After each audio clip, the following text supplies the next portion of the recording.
What is going on, everyone? Thanks for tuning in to another episode of Forward Thinking Founders. I am very grateful to have your attention, at least for the next 15 minutes of this episode.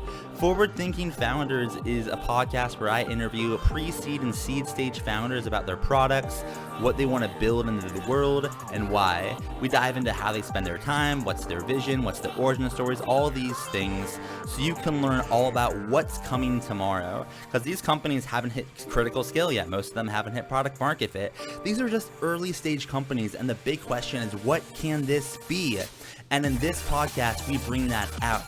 So with that, I really hope you enjoy your time listening to today's episode. And I've already done 200 plus, so if you like this one, listen to some of the other ones, like with Imadi Kund, Austin Allred, Leah Culver. We have great interviews, so check it out, enjoy the repository, and for now, let's get into today's episode. Here we go. All right, how's it going, everyone? Welcome to another episode of Forward Thinking Founders, where we talk to founders about their companies, their visions for the future, and how the two collide. Today, I'm very excited to be talking to Caspar von Wrede, who's the founder of KeepTheScore. Welcome to the show. How's it going? Thank you very much, Matt. It's going great, and thanks for having me. Yeah, excited to have you on, and looking forward to learning more about what you're working on. For people that haven't heard of your product yet, your company, what are you working on? What is KeepTheScore?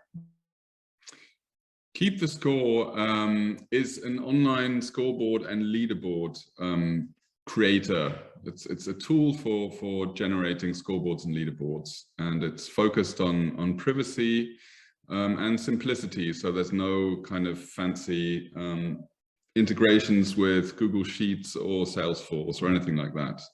It's everything is built to be ultra simple and easy to use. So kind of walk me through maybe like the UX of when someone would use it and what they would do with it when they're using it. Okay, so let's say you're a teacher. So quite a few of my users are kind of in the education space. So let's say you're a teacher and you've got you want to run a competition in your class for, I don't know, how polite pupils are per week. Yeah, so they get points if they say please and thank you for opening the door for an adult. I don't know. This is a slightly contrived example, but anyway, so you would, as a teacher, you would create a leaderboard on my website, on the website, and it's super quick and simple. So you don't even need to register. There's no password involved.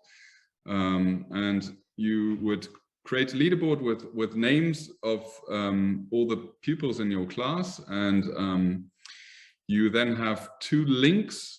One is for admin, so you can add points and kind of edit the pupils and their names, whatever. And then you have another link, which is the public link, which you can then share, on social media, or you send it via email.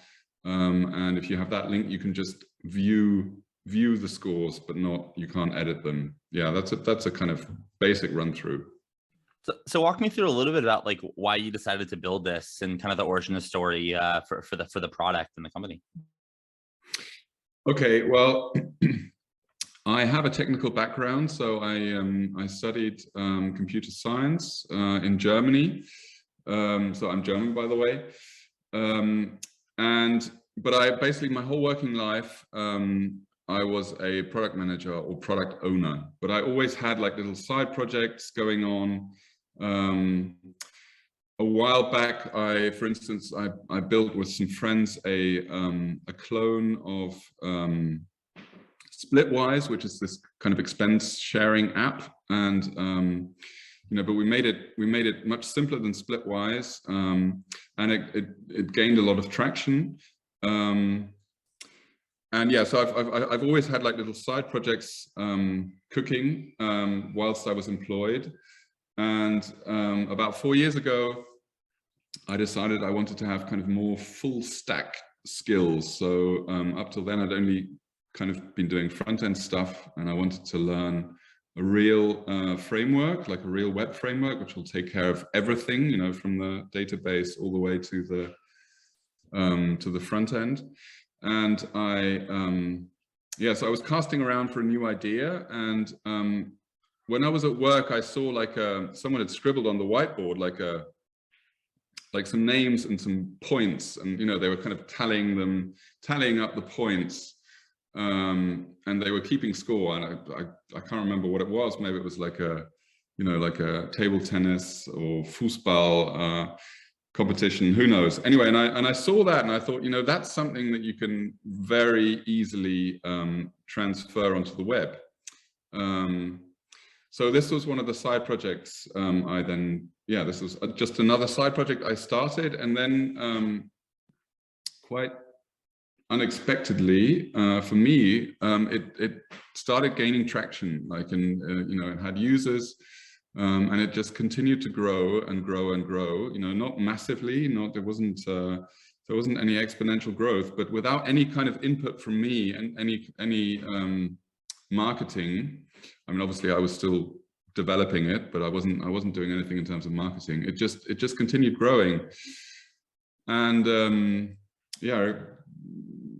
at the beginning of this year, I had to kind of reassess a few things in my life, and I decided that I actually wanted to have a go at being a solo founder and building my own product, because I believed that I had the skills, the necessary skills, and I had this product which had some early traction. So I just went all in and I quit my job. And this is what I've been doing for the last 9 months now.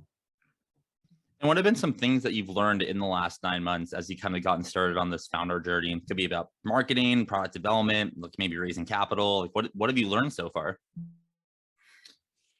That's a very good question.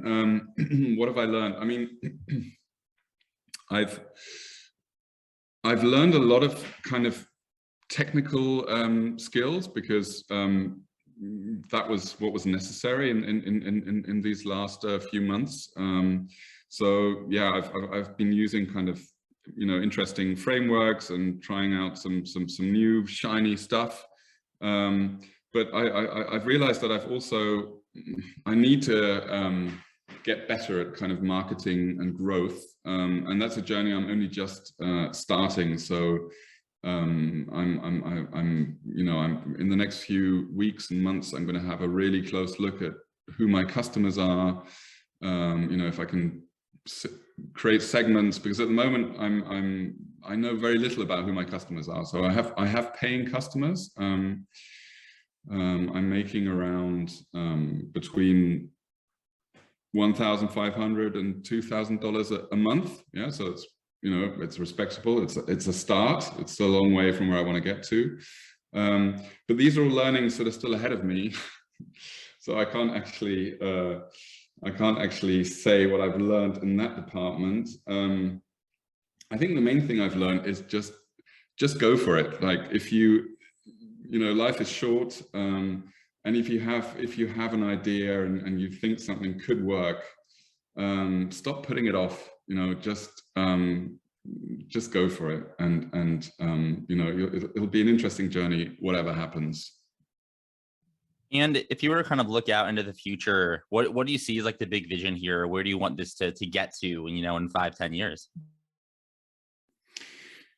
Well, product-wise or company-wise, I'm not really sure where the company's going, but I have very clear vision for what I want for myself. So I want to build a product or a company that allows me to live the life I want, which is a life of freedom, and being able to decide how I spend my time, spending lots of time with my children. So I have 2 children. They're 4 and 6, and I've got 10 years ahead of me where I can really enjoy being with my children, and then they'll leave the house and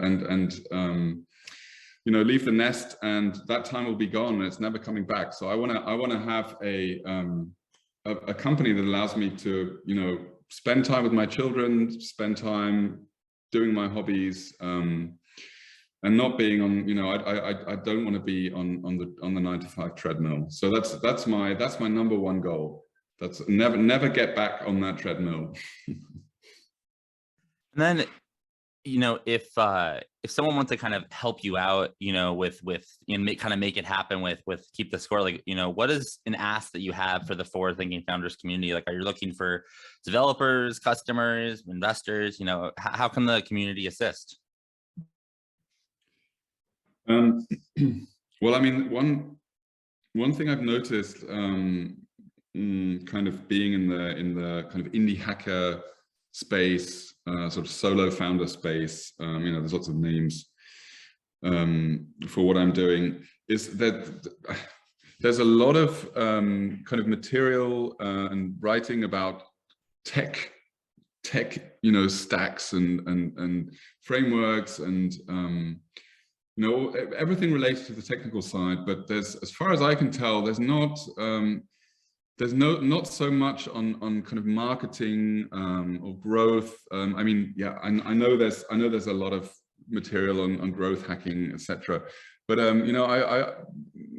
my ask would be to have like a playbook that you can follow. Say, regardless of what your product is, once you've got the first version out there, I'd like to have a playbook telling me, well, now you need to look at this aspect, and you need to measure the following, and think about how you can impact that.